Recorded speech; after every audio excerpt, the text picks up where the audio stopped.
next problem is called combination sum. We are given an array of distinct integer candidates and the target integer called target, and we have to return a list of all unique combinations of candidates where the chosen number sum to the target. So the combination of numbers that we choose from the initial list have to sum up to the target. We can return the combinations in any order, and the same number, there's the additional note, the same number may be chosen from the candidates an unlimited number of times. So if we have a 2 in initial array, we can basically choose it however many times we want it. Two combinations are unique. This is the important part if the frequency of at least one of the chosen numbers is different. Now, for example, if you have 2, 2, and 3, that's basically the same as 3, 2, 2, because the count for 2 is 2 and the count for 1 is the count for 3 is 1. And as you remember, the combinations are basically unordered. So this is basically the same combination. So we cannot have that. We will only return one of those, but not two for us to have the valid result. Now the test cases are generated such that the number of unique combinations sum up to target is less than 150 combinations for the given input. The candidate's length, the length of the initial array is from 1 to 30, and each element has the value of 2 and 40, and all the elements of candidates are distinct. As you can note, the candidate inside the array cannot be 1 because any number can be formed by just adding. For example, if you have number 3, we will be adding ones 3 times. So the number of times that we have to represent that number. So 1 is not basically a part of the candidates list. Now for the element, we can either choose it one time, or we can choose several times. So we only have 2 options, which is kind of the same thing that we have with sets.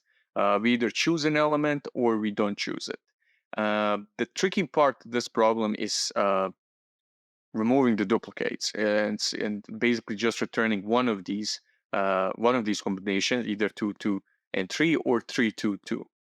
And to do it as we always did for the backtracking problems, we will sort the initial array, and then we will only form the combination. We will only check the combination if we have a non-decreasing sequence.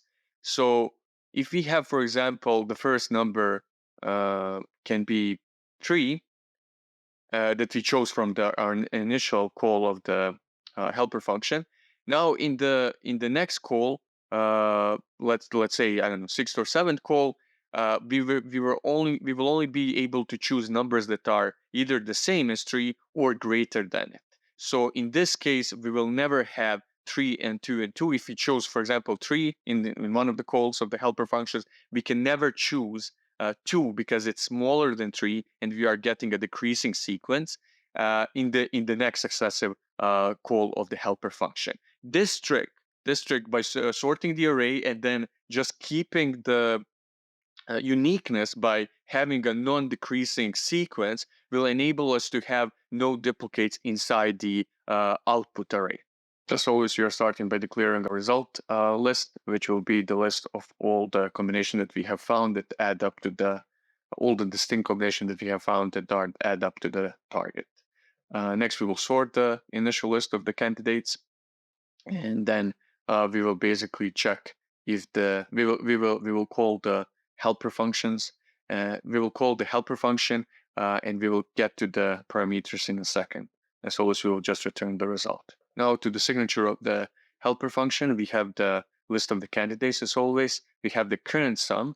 This basically value will be increasing in every successive call of the helper function. We will be just adding the current candidate that we have chosen, and we will be checking the current sum is equal to the third parameter, which is the target. If it is, we will basically add the current list, the current combination that we have formed, to the result of the combination, which is our last parameter. So in the base case, if we have that the current sum is equal to the target, and if it is, we will basically just add the current list that forms that sum, and we will go up in the recursion tree by returning back from the function.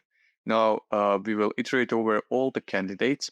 Next to the most important part of the problem, we will only go to the successive helper function call if the target is larger or equal to the current sum that we have passed as the parameter, plus the value that we are currently adding, plus the candidate that we have currently chosen.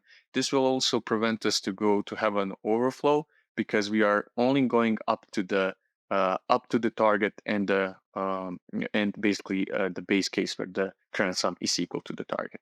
Now to the second condition, we can either call the helper successive helper function if the current list is empty, so we haven't chosen anything, or if the current candidate is larger or equal to the last candidate that we have added to our to the current combination that we are generating. So in this case, every single current list will be a non-decreasing non-decreasing sequence, and this will enable us to have distinct combinations as output.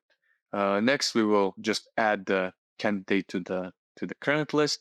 We will call the helper. If all of the conditions are fulfilled, we will call the helper function, just passing the candidates as they are. For the current sum, it's not only the current sum that we have, we have to add also the contribution of the current candidate. The target remains the same. Current list, we have already added the element in the line before, and the result remains as it is. Next, as always, after the call, after we have returned from the deep down in the recursion tree to this call, we will remove the latest element that we have added before calling the helper function, which is basically the last element that we have in the current list. So the time complexity is k times 2 to the target.